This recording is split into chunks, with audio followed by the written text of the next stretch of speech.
Good evening, everyone. Special welcome to Swami Bodhananda and Sangeeta Menon, for whom actually we are grateful to have Swami Bodhananda here. I will introduce a bit later, but because I see we have some who might be newer visitors here in the TS, I want to shortly mention that the Theosophical Society was founded in 1875 in New York, and only a few years after that, two of the founders, Madame Blavatsky and Henry Steele Olcott, traveled to India to find a place for a center. And after a few years, I think it was 3 years, they traveled around India, and they came to Chennai in 1882. And they were introduced this place, Adyar, which was completely suburb of Madras at that time. And it was, the area was only one part of around the headquarters building at that time. So they stayed overnight here, and in the morning, Madame Blavatsky said that this is the place.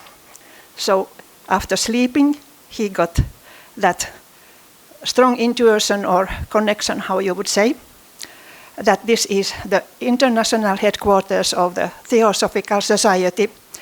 So since that time until today and further, this is our international center. And what is the purpose of Theosophical Society?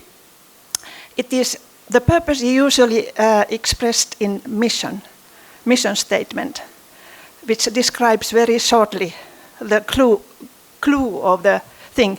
And the mission of the TS is to serve humanity by cultivating an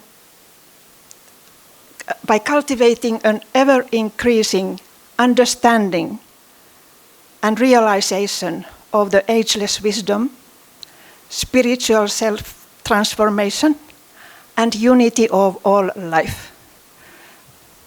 So 3 aspects: the ageless wisdom, self-transformation, and unity of all life, to realize those things by ever-deepening understanding. We never know it exactly, but we go deeper and deeper in these understandings.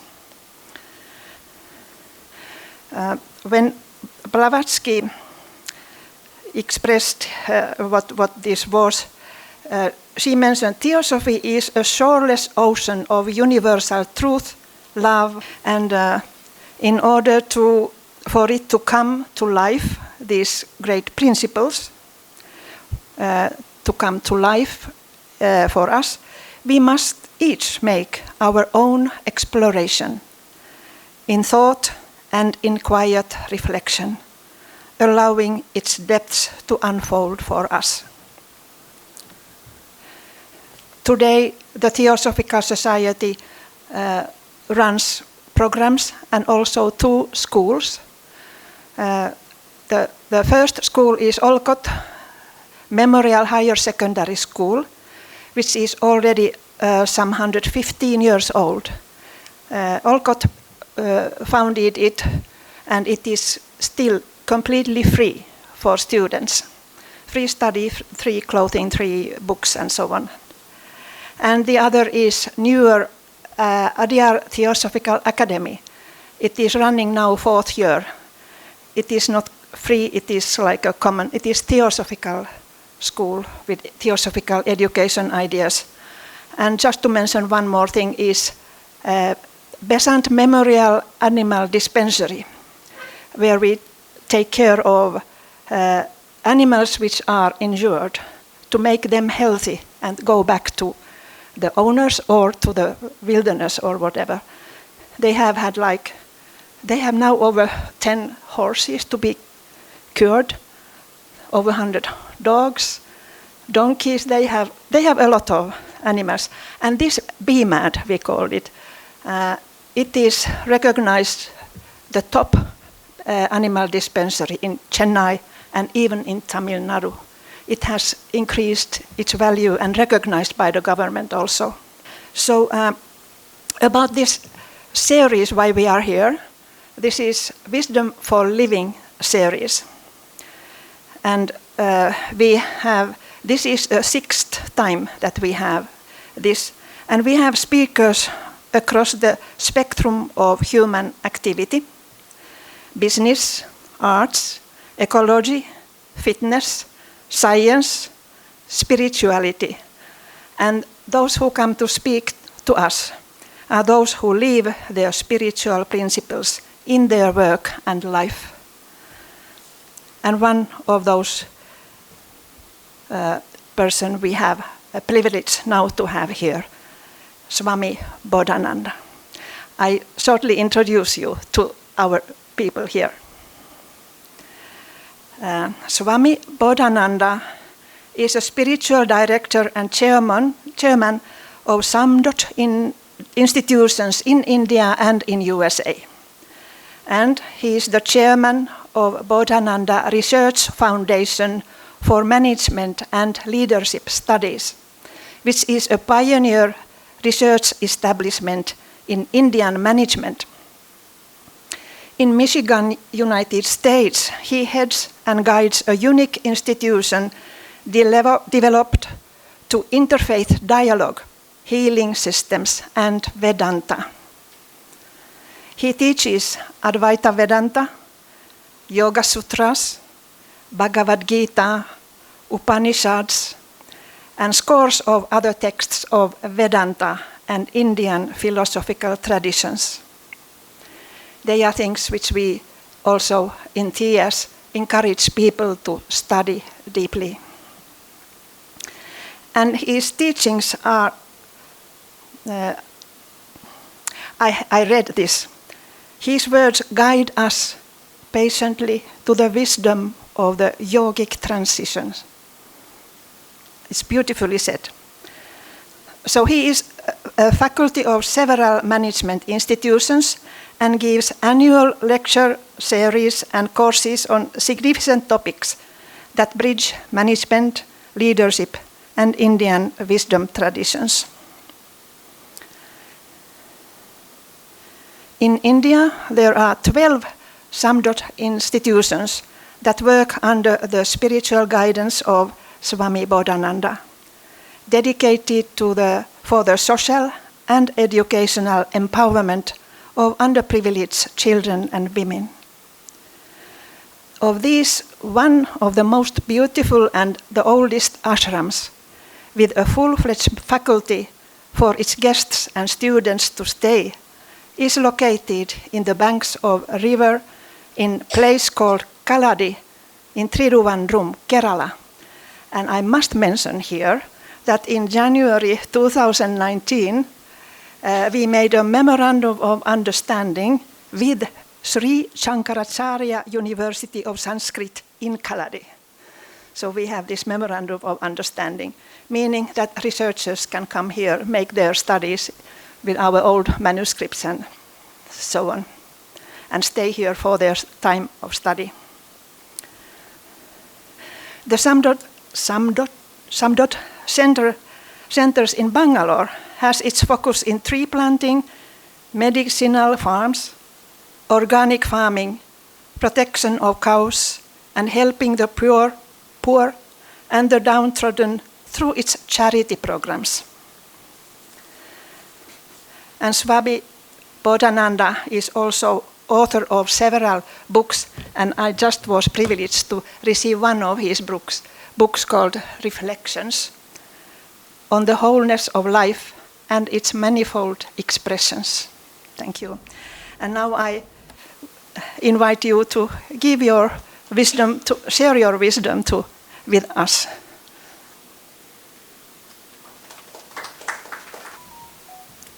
Dr. Sangeeta Menon, Marja, and dear friends.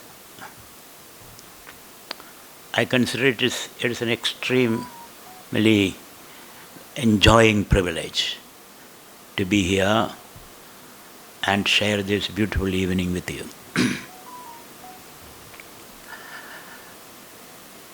as I was growing up in Kerala, we used to hear a lot about Theosophical Society. Madam Blavatsky, Alcott, and Annie Besant, and other luminaries of this organization. And I also knew that you were dedicated to ancient wisdom, self-transformation, and social service, and love for animals and trees and environment, all that things. Who will be there in India who has not known about Theosophical Society? So there is a difference between theosophy and theology. Theology is knowledge about God or truth or the wholeness of things. God is the wholeness, everything put together is God. If you remove something from God, then it becomes devil. The more you add, that is God. Theosophy is wisdom about God.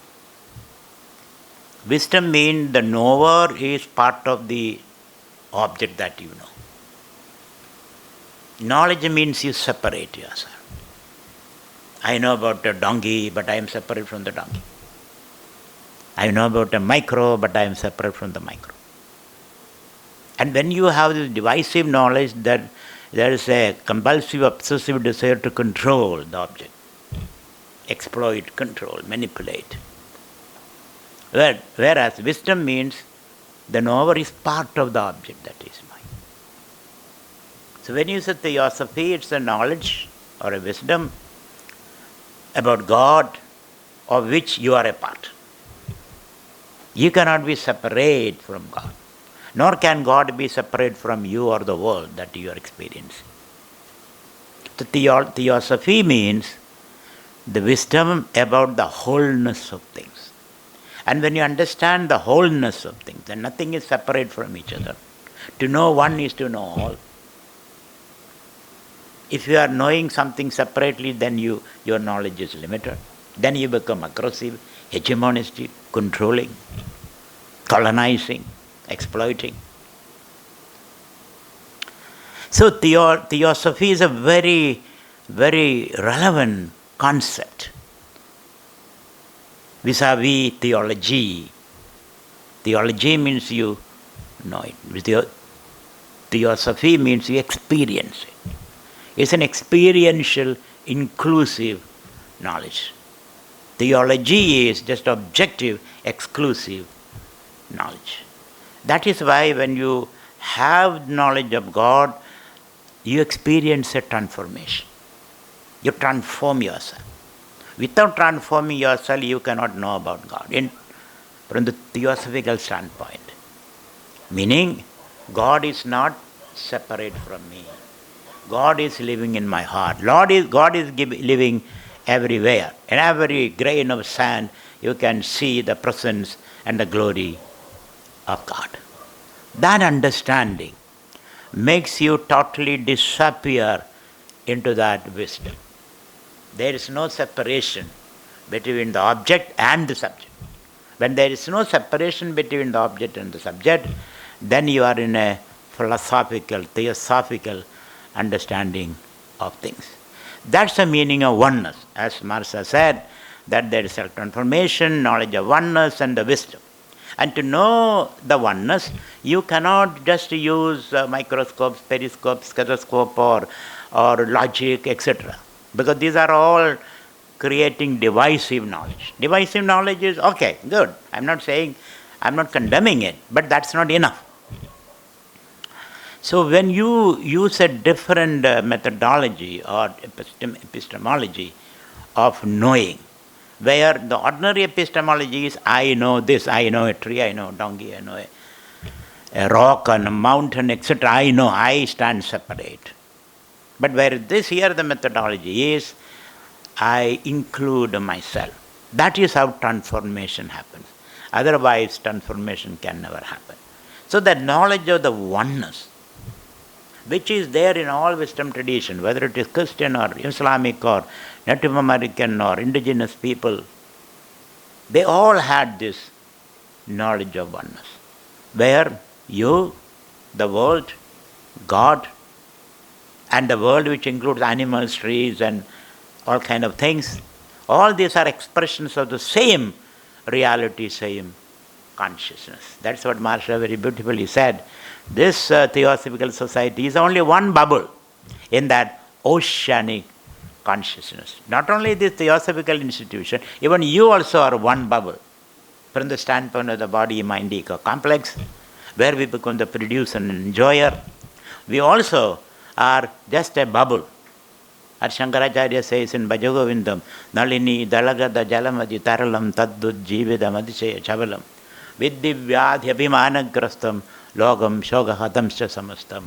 Our life, this body, mind, ego complex which you are identified with, which makes you separate from everything else, and you are living in that bubble is like a drop of water fallen on a lotus leaf. A wind or a breeze comes and lifts some water and puts on the lotus leaf, and the lotus leaf waves, and then the water drop also is dancing on the lotus leaf, and the next breeze it goes back to the ocean. So from the ocean you came. Then for a brief moment you thought you are separate. Thoughtlessly thought. Let me put it that way. A brief moment you thought you are separate, then the next wind takes you back into the ocean. That's what you are, you and I. Even in Napoleon, the greatest conquerors, Alexander, Napoleon, Genghis Khan, Hitler, Mao, all these people are nothing but a bubble from this ocean. So this understanding, I am just a bubble, that makes you very humble, very simple, very down to earth. Then you have no airs around you. You don't have any conclusion about things. To conclude means again separating yourself. You are non-judgmental. You are absolutely in a state of observation. You simply observe things without judgment. That is the meaning of wisdom we are talking about. There we experience this transformation, then you become a mystic. And whatever you say is mysticism. So to become a mystic means to experience oneself integrally. You are not, the body doesn't disappear. Your thoughts doesn't disappear. Your identity also may remain on a certain level. But absolutely, once you discover your roots, when you look at a tree, the tree has two parts. One is above the ground, the other is below the ground. Above the ground is called the shoot system. Below the ground is the root system. The shoot system is seen, observable. But the root system is not seen. You cannot observe that unless you dig the ground. You sit down, dig the ground. Then alone you can see the root system, which requires certain effort. The other thing does not require any effort. You can just open your eyes and see the world. Or you can use your inferential methodology and see the world. But the root system is not seen. But without the root system, the shoot system has no existence. You cannot remove the root system and maintain the tree unless it is a Christmas tree. Isn't it? So you need the root system, and the root system is the most important part of the whole tree. And if you want the luscivious fruits, you have to nurture and nourish the roots. Then alone you get fruits. Otherwise you don't get fruits.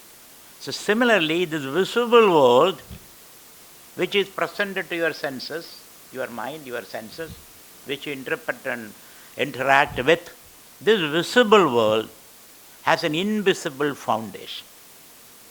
It is very logical. Anybody can understand that. When you see a tree, you know it has got a root, though you may not see it. Similarly, this visible world must have an invisible foundation. And the invisible foundation is the ground on which the superstructure of the world comes. The world means what you experience through the senses. Whereas the other, the deeper world, cannot be experienced through the sensation. You may need a meditation, you may need to sit at the feet of a master who has the insight to see that, and then study from that person, or you read the scripture, the wisdom traditions of the world. Not just one wisdom tradition, all the wisdom tradition you may have to expose yourself so that your knowledge is impeccable of this root system. So we know there is a root system, and to have an experience of the wholeness of things, you should know both the root and the shoot. Some people say, I'm a mystic, I have nothing to do with the world. That is not a right attitude. I have everything to do with the world. That's why you have the cows and the horses and the donkeys and the dogs. You take care of them because that's their part of the world. Just as you take care of your parents, you take care of these animals also, helpless and hapless animals. So in the mystic tradition, they are not just a transcendentalist. They know the transcendental's flowering is a transient world. The transient world also is important. Because unless you understand the transient world, unless you see the oneness of the transient world, you will not be able to know the oneness of the transcendental world. So the transcendental and the transient are not separate. Just the ocean and the bubble are not separate. The bubble cannot exist without the water. And water has no purpose if there is no bubble. The bubble is the flowering and the joyous aspect of the water. Otherwise, water is simply sitting quiet. So the world is the flowering and the dance of the spirit. The spirit manifests as the world. So in a mystic tradition, they don't separate the world. What is transient? Transient means it's constantly changing. The more things change, the more they remain the same. Haven't you heard that? Omnia, Muttandur, Nihil and the Rith. Everything changes, but nothing is lost. So once we understand this, that the transient visible world is not alien to the transcendental invisible world. In fact, the invisible world manifests as the transcendent and the visible world, and that is the wholeness we are talking about. So the mystic wouldn't discard or dismiss or run away from the world. The world is an opportunity for the mystic to get deeper and deeper into the spiritual aspect of his life. As you interact with the world, then alone you can go deeper and deeper into the foundation of the world. If you separate, it becomes just a word, just an idea. Transcendentalism becomes an idea. But if you want transcendentalism to become an experience, wisdom become an experience, one has to integrate both the world as well as the spirit. To understand that, world is a flowering of the spirit. But when the flowers, morning it blooms, evening it fades and disappears. So the world is subjected to this law of change. It appears, it grows to a certain maturity, then it declines and disintegrates. Law of entropy takes over. That is the nature of the world. It flowers and it blooms and then it fades and it disintegrates and it becomes manure and fertilizer for another world. The new world arises from that. Construction and destruction. Shiva and Brahma. Shiva destroys and Brahma constructs. Brahma creates and Shiva destroys. And Vishnu in between manages the process from birth to death. Vishnu is the manager. This is the idea of the Indian wisdom tradition. So we are not opposed to the world, but I find in the name of spirituality, people run away from the world. They are only escapists. They don't reach any spirituality. They don't get any true experience of the wholeness of things. They may be relatively calm, quiet, like when you are in sleep, you are calm and quiet. You are not bothering anybody, nobody is bothering you, you are sleeping. So that sleeping experience is not spirituality. Still the ignorance remains, the problems remain. When you wake up from your sleep, all the problems come back again. But a mystic has no problem. Why? He is embracing all the problems. A mystic embraces all the problems. Why? He knows that these problems come with their own solutions, or these problems are challenges for you to explore and express your own potential. And the mystic has discovered his root as the root of the world.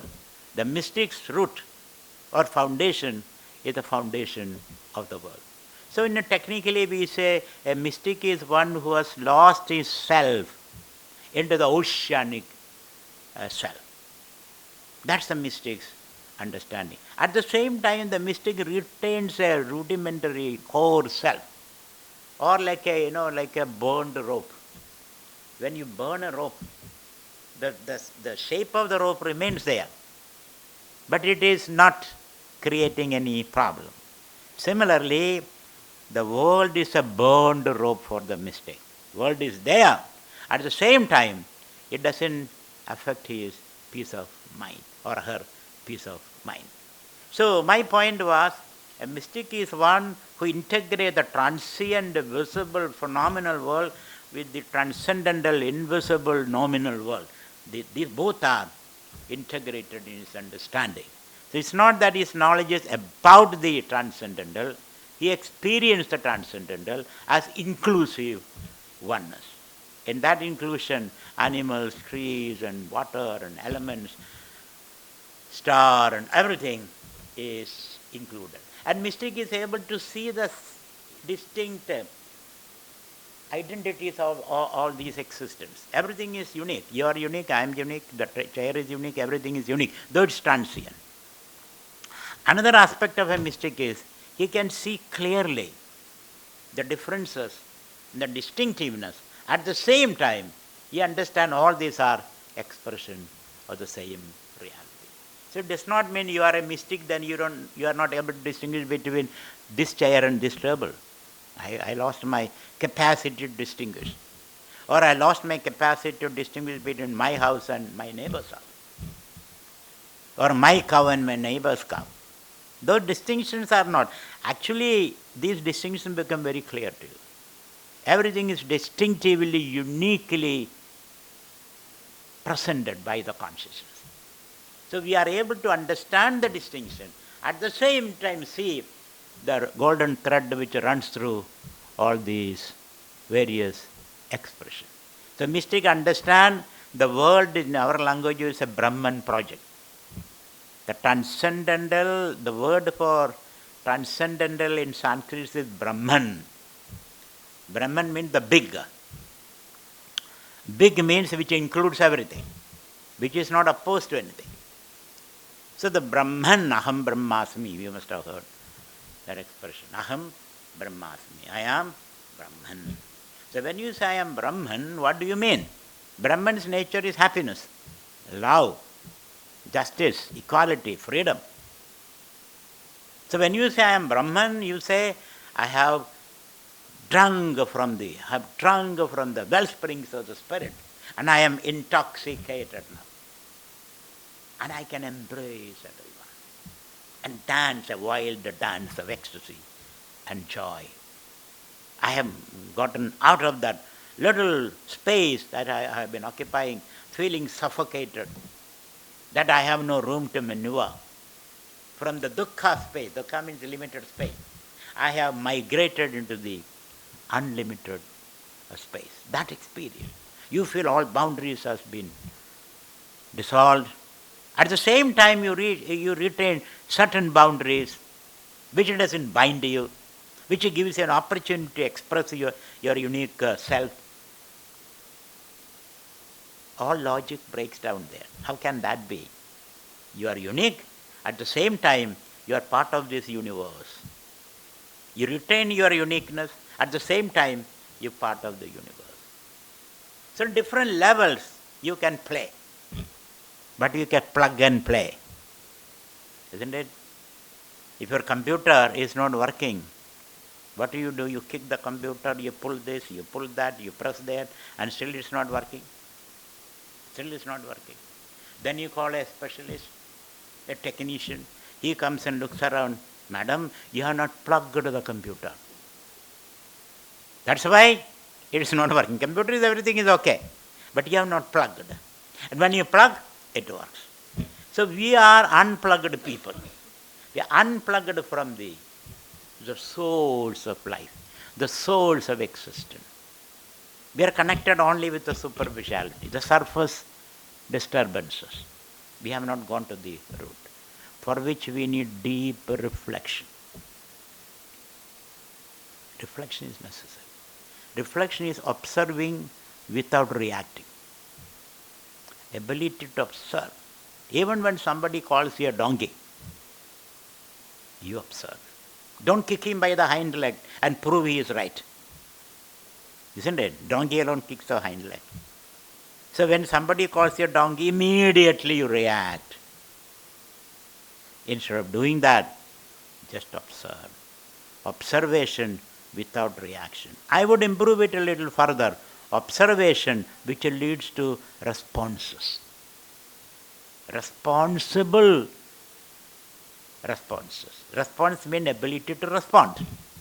So when you are calm and quiet, when you are in a reflective state, when you have the understanding of the wholeness of things, where you know when you do something it will come back to you later, maybe in thousandfold. What goes around will come around. Once you know all this, that sensitivity is built to the uniqueness of the other. And the other is my own project, my own expression. Together we can flourish. Separately we will perish. All this understanding. When that comes to you, then you become a mystic. A person who has understood the oneness of things. And then, as we say, Brahman is love. Then alone we can love the other. Otherwise it's not love, it is possessiveness. Without you I cannot survive. I want to possess you, I want to suffocate you. But a mystic will allow everybody to have their own space and express in their own unique ways. Mystic will experience the world as a symphony. A symphony means every player has his own instrument and he plays on that, but together they create a harmonious feeling of ecstasy and joy. Similarly, in mysticism, everybody retained their unique identities, because all these unique identities are the project of the mystic, that mystery, that transcendental truth, want to manifest in manifold ways, which we say, there is a phrase in Taittiriya Upanishad, so kamayata bahusyam praja ye yedi satapo tapyada satabas taptva itajam sarvam asrijada. So kamayada, there was a deep desire in the womb of this truth. Deep desire in the heart of this truth, let us say. Whether you want to say womb or heart, whatever. In the core of this truth, there was a desire. What was the desire? Bahusyam prajayayedi. May I become many. And this desire manifested as this manifold world. So that desire is separate from our ordinary desire. Our ordinary desire may have this. May have this. I have a car, I need air conditioner, I need this, I need that. Endless needs.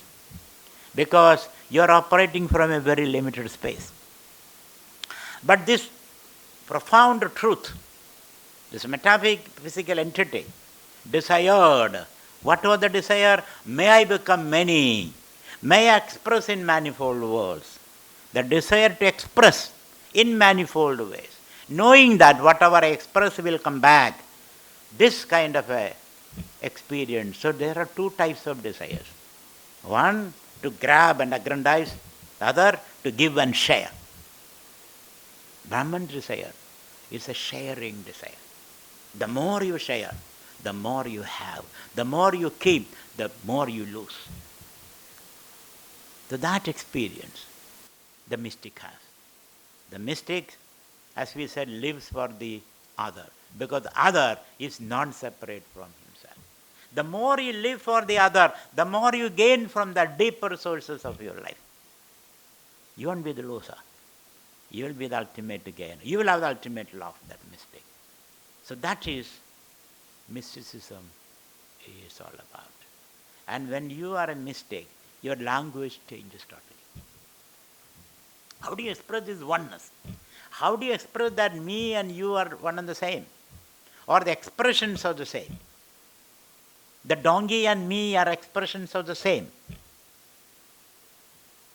Or the horse and me are expressions of the same. Or even a terrorist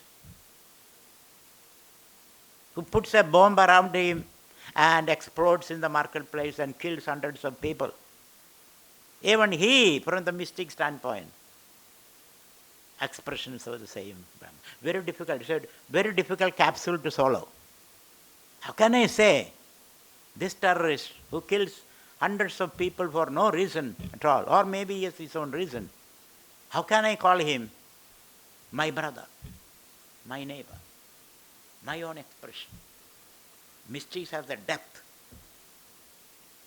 and the freedom and the love and the inclusive understanding of things to say my tormentor also is my friend. That's how Jesus Christ, lying on the cross, nailed on the cross, hanging from there, blood oozing, he said, God, forgive them.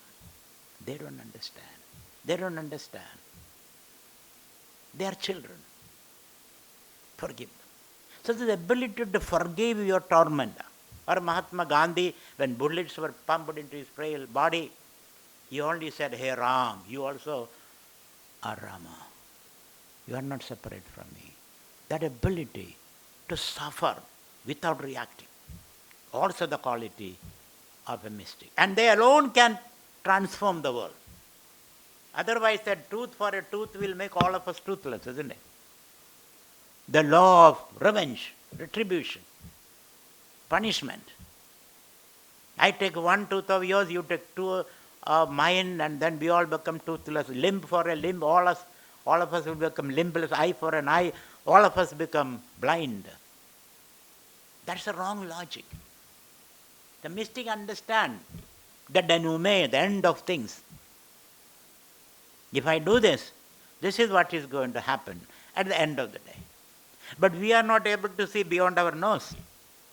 That is why the law of revenge, the law of the jungle. The mystic is one who can treat his tormentor also as his friend. When that ability comes, then you can be called the real mystic. If I have to shed someone's blood, that should be my blood. I don't want to draw your blood. In the process, you may draw my blood. Okay. The beauty is that when you have that kind of a mindset, you radiate such an energy, nobody has the desire to draw your blood. You know, where the lamb and the lion cohabit, exist together, where there is a total peace. It's not a peace and interregnum between two wars, but a real peace, where the oneness understanding has come.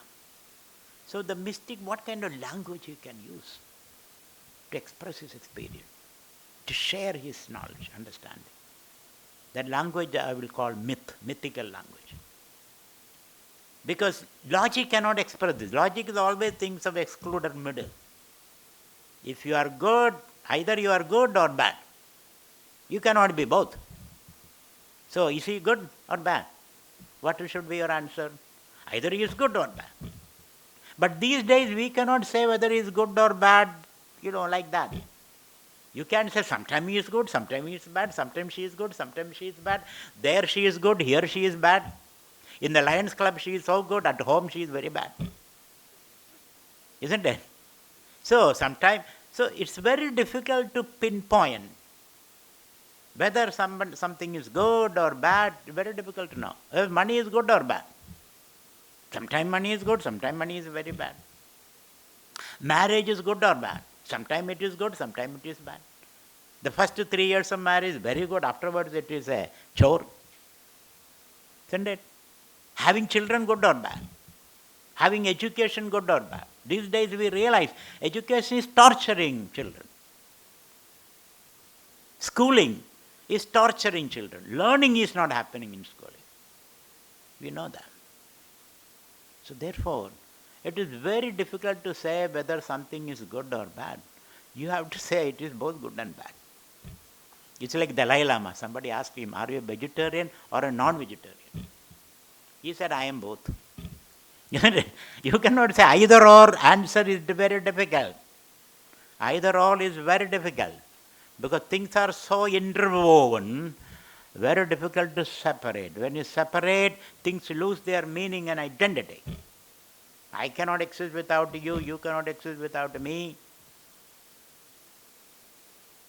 To exist is to coexist. So how do you express? Is there any vocabulary and language or literature where you express this oneness? And the literature is called mythology. Whether it is Ramayana, Mahabharata, or Western tradition, there is Greek mythology, Norse mythology, or African mythology. They all are expressing this oneness. It's not the language of either or. It's not the language of logic. Logic will say A is A, B is B, A cannot be B. A cannot be B, B cannot be C. They are separate entities. That's called the Aristotelian logic. But mysticism says we all can coexist in our own way, in our own spaces, in our own internal urges. We can exist. So then it becomes mythology. For example, let me tell you one significant mythology in Indian tradition called the churning of the ocean of milk. You must have heard that. Devas became old and decrepit and sick, and then they are no more able to manage the affairs of the heaven and hence the world. Like your politicians become corrupt, your doctors become corrupt, your lawyers become corrupt, your administrators become corrupt. They all are looking for themselves. Then the whole system comes to a grinding halt. So Devas experienced such a state. They became old, decrepit, senile. Then Indra, the god of gods, goes to Vishnu. Vishnu is the preserver of the world. These are all mystic states. There's a mystic, they're trying to explain something through the language of symbolism, mysticism. You know, Vishnu is lying on the bed of serpents, isn't it? In 7 coils, the serpent. Vishnu is lying. But he is lying comfortably and he is not sleeping. He is called Yoga Nidra. He is very alert, but no worry. Very free alertness. And he is sleeping on the snake, you will be very alert, isn't it? If there is a snake in your room, my God, you will be looking all around. You don't sleep, you are just looking. So Vishnu is sleeping, comfortably sleeping. Can you do that? You cannot do that. The idea is that in the midst of problem, you can be comfortable. You can be calm and quiet. So don't say there are problems, therefore I am worried, I am anxious, I am tense, I got a heart attack. That is the ordinary logic. The mystic logic is, the more the problem, the merrier you are. Because as you encounter the problem, you get an opportunity to explore and express your spiritual potential. If there is no problem, then life is very simple. Then there are no challenges. The more the challenge, the more you get an opportunity to know who you are. So to know your mystic dimension, the spiritual dimension, you must have more and more problems. Christ on the cross discovered who he was. Socrates, when he was swallowing the poison, then alone we discovered the glory and the greatness of Socrates. Socrates said the poison is, coming up and my leg is limp now my thighs have gone limp, my heart is slowly shutting down. I can see that. And your disciples cried, Master, what can I do for you? Don't worry, I have borrowed a hen from that particular Creto. Please send that hen back. So give it back to him. He is very calm, very quiet. So mystic is always calm and quiet, like a grandmother. Grandmother, when the grandchildren are fighting, grandmother is very calm because she also has gone through all this. She also gone through all this. So she will say, don't worry baby, you are fighting for a pencil. This pencil I bought for you, my grandfather bought for you and you are using it. Don't fight over, that's mine, but I gifted you. Grandma's wisdom. Because she has seen life. She has processed life's experiences. And she has created some wisdom for them. How to live a family life. So similarly, the mystic, the more the problem, the merrier for him. Vishnu is lying quietly on the serpent. At the same time, taking care of the whole world. Taking care of the whole world. Without getting up from there. He has got maybe a closed circuit TV in his office, looking after everything. It's a mystic language. How can you sleep on a bed of serpent and then lying in a particular place and taking care of the whole world? It's possible. When you are alert, you can see the whole spectrum you are able to see. When you are not alert, then you miss the truth. So be alert. Don't react. Look before you leap. When we do that, the best responses come out of you. So the mystic language is, while you are facing the world which you cannot avoid, keep your mind calm which you can, by effort, by discipline. That's what our society is doing, how to discipline your mind, how to keep it quiet while you are interacting with the world. If you run away from the world will run behind you. You go to the cave, the world also will be there. Before you reach the world, would have been there. So there is no question of running away. We have to catch the bull by the horns, as they say. Live in the world. Keep your mind calm. When the mind is calm, while you are interacting with the world, actively living in the world, then the spirit awakens, he says. The only way to awaken the spirit, to calm the mind and actively interact with the world. If you avoid interaction, calming mind cannot be that calm because all the memories come. Memories come. The world is haunting you, hovering over you. So interact with the world. Keep the mind calm. Practice yoga, meditation, all kind of a slew of disciplines has been given to you. Practice that. And then the spirit awakens. So the mystic tradition is, unless you interact with the world, calm the mind, you cannot awaken the spirit.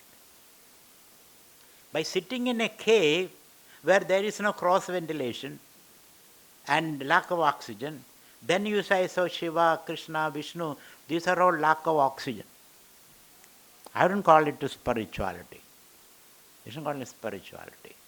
You are struggling for oxygen and the brain is struggling, and then you create this illusion. Depending upon your cultural tradition and training, you start seeing Jesus Christ or this or that.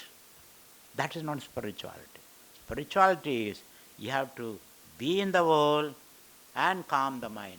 Some people say, I spent 20 years in the Himalayas and at that time I never got angry with anybody. One of the qualities of spirituality is you should not get angry. Why you are not angry with anybody because you never met anybody. Unless you meet someone, how do you know who you are?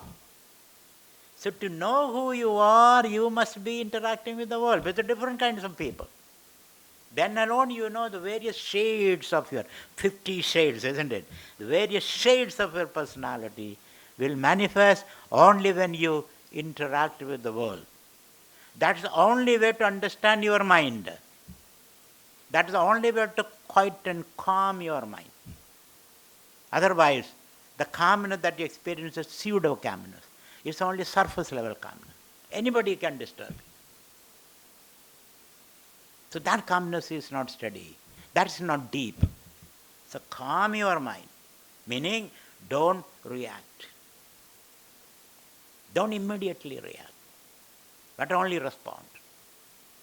When you do that, then the spirit will awaken in you as fresh experiences, new thoughts and creative ideas. So I would say spirituality is maintaining your calmness while you are interacting with the world and invoking responses from the depth of the spirit, loving, joyous, happy, creative state. Then alone the wholeness can be experienced. Otherwise, you are moving away from the world. You get a suboptimal experience of spirituality, not the real experience of a spiritual. That's why Madame Blavatsky or Annie Besant, they were very active people. They wrote books, they met people, they traveled from continent to continent, they built institutions. Look at this institution, 200 acres. At that time, they had the foresight. They barricaded this area and created this institution, and it's still surviving. It's still surviving. And new people will come and take it to new dimensions. So those kind of a foresight and insight, whatever sight you want to say, is because of this spiritual understanding. And look at the humility. Look at the humility. I think Alcott, you quoted Alcott, saying that it is only a bubble in the oceanic consciousness. There can be several such bubbles. That understanding, humility, which is very, very important. Humility means an openness of mind. So the mystic uses the language of metaphor or mythology. So I was talking about the churning of the ocean of milk. So Devas became old and decrepit. Then they go to Vishnu, who is lying on the serpent. What should we do? Vishnu said, you have to churn the ocean of milk. Metaphor. And for that you need support of everyone, including your enemies. It's a bipartisan project. Including your enemies. Who are the enemies? Asuras. So Vishnu said you have to enlist the support of the enemies. It's a national project, isn't it? Everybody have to participate. Indra said, no way, I cannot go to my Asuras. They are our born enemies. How can we trust them? We don't know what they will do. Vishnu said, it's your job to give them a vision, where they also are a participant. They also are a stakeholder. They also stand to benefit. It's a win-win situation. Mystic creates a win-win situation. He doesn't play a zero-sum game. A mystic plays positive-sum game. Everybody is there. So Indra initially, protested, then finally he said, Vishnu gave him the vision. Without their support, you cannot create a successful project. Because they always come and create problems. Asuras can always create problems. It is very easy to destroy something, very difficult to construct. So therefore you need their support. So finally Indra goes to Asuras and then gives this vision, we all will be benefited. Let us do that. So Asura was convinced. So together they started churning. And not only Asuras and Devas, you also need the mountain, the churning road. Indra goes to mountains. And you need a churning rope, the snake. And then you need a lot of herbs, all the plants. And you need their permission. These days we don't take anybody's permission. You just go and chop it off. But when you are sensitive, even when you cut a tree, you need a tree's permission. Recently I read some research in Israel. Trees can cry, they can communicate, they can laugh, they can dance. They know their identity. They have the same emotion that you and I have. Therefore, Vishnu said, speak to these trees, speak to these plants, speak to these animals. We need all their cooperation. To get their cooperation, you have to give them a vision where everybody stands to benefit. You make a sacrifice, but you stand to benefit. So Indra goes and talks to all these people, and the great churning happens. Of course, in the process, the mountain slipped, the road slipped, because the snake, is a very slippery creature. And then Vishnu had to take the form of a turtle Turtle means wisdom. It represents wisdom. Other mystical language. Turtle means wisdom. Because turtle has the ability to withdraw its senses at will and put out the senses at will. It has got a hard exterior but a very soft interior. It is amphibian, both in water and terra firma it can move. So all these capacities make the turtle a wisdom object. It's a wisdom. It's a symbol for wisdom. So Vishnu takes the form of a turtle, goes down and balances. Meaning, balance in life means ability to control yourself, to know what to do when. That kind of discrimination, discernment. Discrimination is not a good word this day. So I would call it discernment. Ability to know what is to be done when. So Vishnu takes that, and as the churning was going on, Vasuki vomits poison. And now who will take that poison? That poison can destroy everything. Any project you make or initiate, it will create some poison. Here also there may be some poison, I am sure. If you take a decision, some people will be unhappy. If you don't take a decision, some other people will be unhappy. Then you don't know, Marja does not know what to do. Should I take a decision? Should I do this way, that way? Anyway, you are going to create some people unhappy. This is I call poison. Who will swallow the poison? Either you don't do anything, which is not an option. You have to do something. Shiva comes and swallows the poison. But Shiva did not get poisoned. So someone has to swallow the poison. Maybe the leader has to swallow the poison. Without being bitter. The leader should become better as a result of that. Then you swallow the poison. Because when Shiva swallowed the poison, it became a beauty spot around his neck. It added more beauty to that person. So when you swallow the poison which any project creates, ultimately the nectar comes. Nectar will be there. When nectar comes, everybody will be fighting to share that nectar. Poison, nobody will fight. Shiva swallows the poison. And it became a beauty spot around his neck. So this is the project we are talking about. A mystic involves everyone. The mystic is very active for altruistic purposes, not for personal purposes. Very active. Whether Shankaracharya, Vivekananda, or Madame Blavatsky, or Annie Besant, or Alcott, take anybody. They were all active. Their purposes were altruistic purposes. To include more people, to benefit more people, to sustain the rhythm and the harmony of the world. When you do that, there can be some poison, but that poison has to be swallowed by someone. I would call that someone as a leader. And there may be crises. When crisis comes, somebody has to go under like a turtle. I would call that person a leader. And the result of this churning, beautiful things comes, diamonds and cows and then kind of trees and everything came.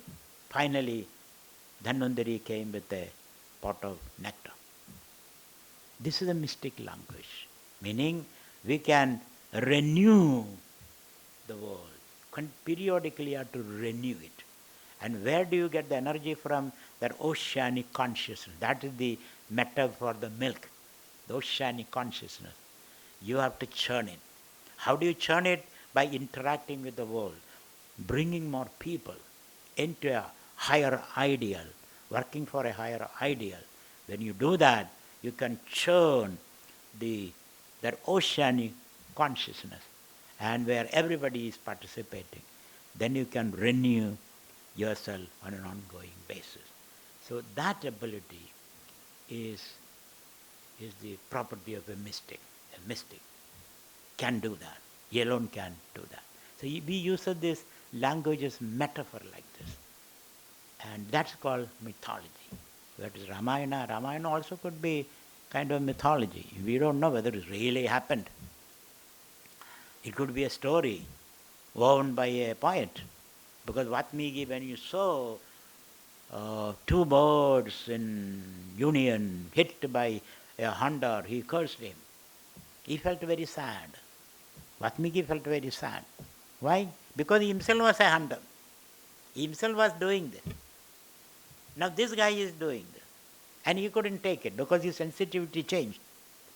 But then he went back to his old life. I am assaulted it. Who am I to blame him? But still he is sad.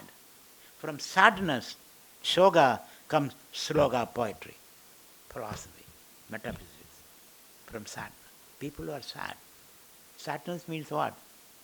There are irreconcilable problems in the world. Then you become sad. When your wife and your mother fight, what do? You become sad. You cannot abandon your wife or your mother. What will I do? Maybe you open the back door and disappear, isn't it? And go to an ashram. What can you do? There is nothing can be done. These are irreconcilable riddles of life. That's why somebody said, life is a question without any answer. Life is a series of questions without answers. And when you reflect upon that, you become a mystic. You become a mystic. The answers are not permanent answers. You cannot satisfy everyone.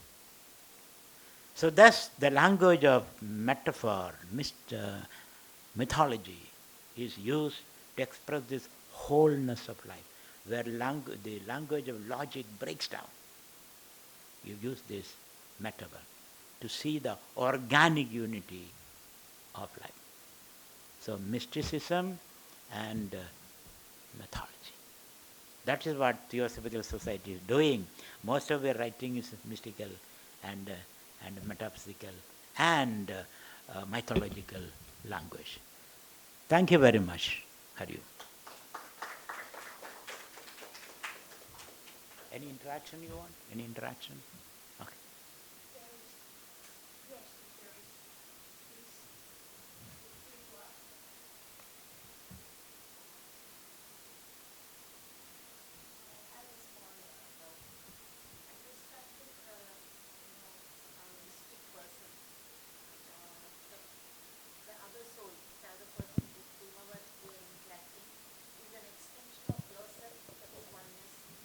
Correct. Yeah. Now, taking the same frame, Rama, we know he is a Paramapurusha, and he's as an example of truth and purity and all that. But if the same thing applies to Rama, he should have also felt Ravana. Okay, so we know what Ravana has done is universally wrong, aspiring for the other person's wife. So if this applies there, if he was also a mistake, then he should also have seen Ravana that it's an extension of him. Then why did he punish him? So taking both in the same frame, I have this doubt. So how do we explain this? Yeah, this is another mystery. As I told you, when you interact with the world, you have to take difficult decisions. Now let us look at the whole framework of that story. Both Rama and Ravana came from the same place, Vaikunta. Ravana was one of the gatekeeper of Vishnu. But he became a little arrogant, so he came under a curse by the Kumara, Sanat Kumara, go to the world. So Ravana said, how long should I be in the world as a punishment? Depends. If you are a devotee, then you take 7 births. If you are an enemy, you take only 3 births. That was his choice. So one thing, they both came from the same place. And then Ravana got mukti. Ravana was not killed actually. Ravana got mukti. Ravana played his role very well. In a drama, in the green room, back room, you are same. You are friendly and all that. But once you are on the stage, you are enemy, the other person villain, the other person hero. You play the role very well. If you play the role of a villain very well, you get a Bharata Ratna award, isn't it? Or Bharat award or whatever. If you play the role of a hero in a lousy way, you get no award. Ravana played his role very well. He did his job very well. Then they go back. So on the surface level, there can be little conflict and all that. Otherwise, there is no drama, isn't it? Drama means there should be a villain. Somebody has to play the role of villain. Actually, there was nobody willing to play the role of Ravana. Playing the role of Rama, everybody is there. So the director, the universal director, God, found it very difficult. Who will play the role of Ravana? I should appreciate Ravana because he is willing to play the role of Ravana. Otherwise, there is no drama. Look at that standpoint. So they gave a framework to understand this discrepancy, this particular problem that you raised. That's what I said. It's a problem with question without any answer. I can only give you a framework, a greater framework to understand and reduce the significance of that particular thing. It's only a little slight deviation from the story. That's it.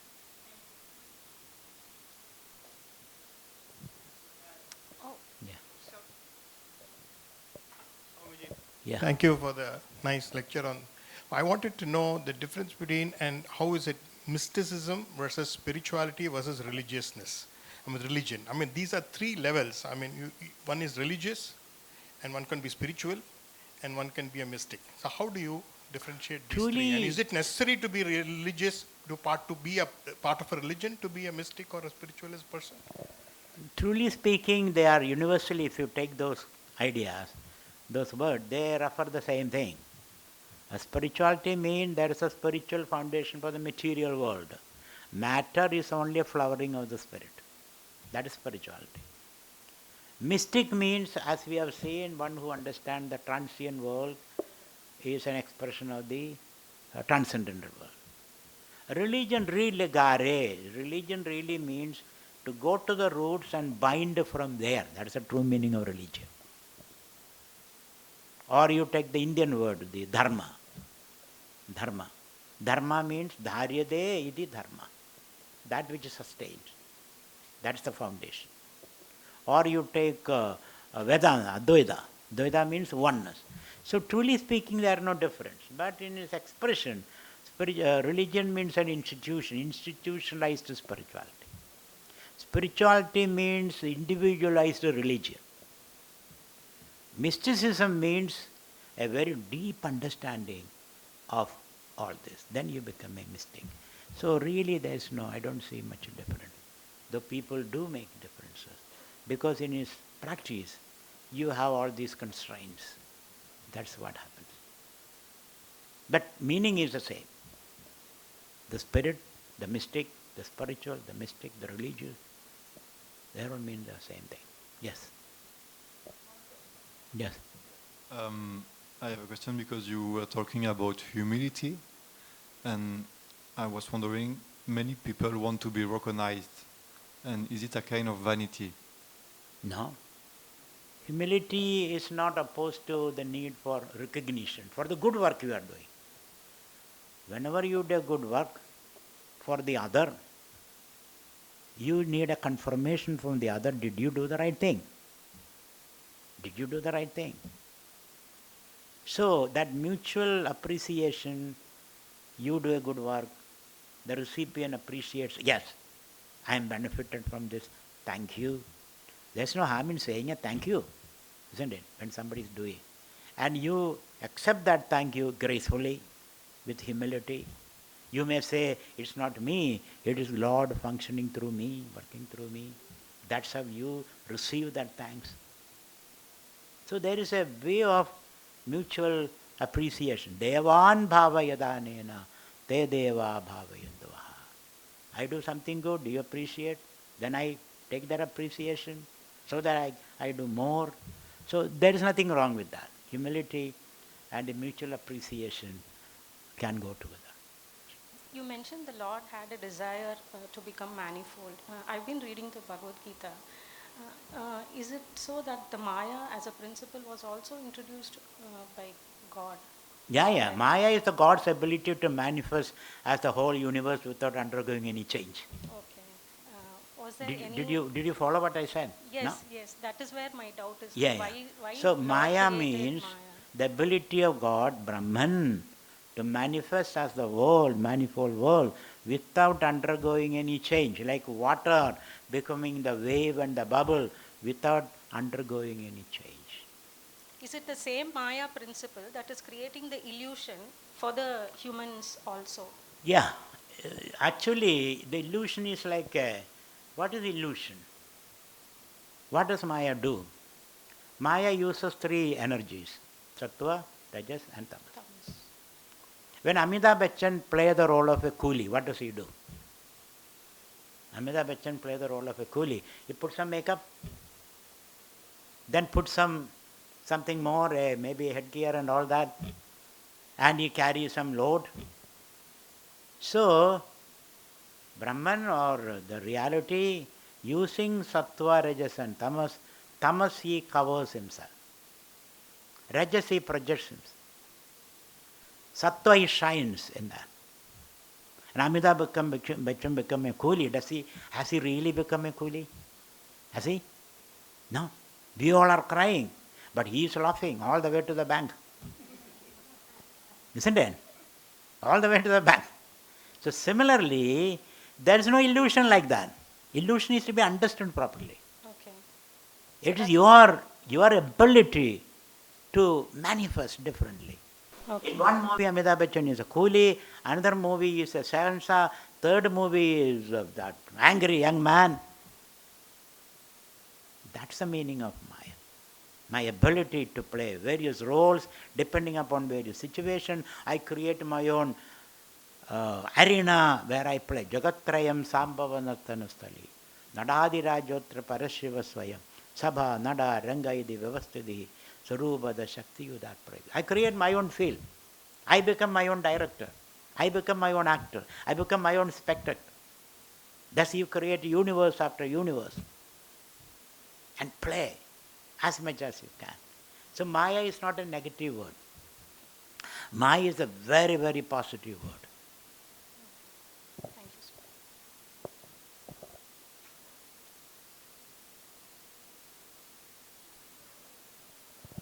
Thank you so much.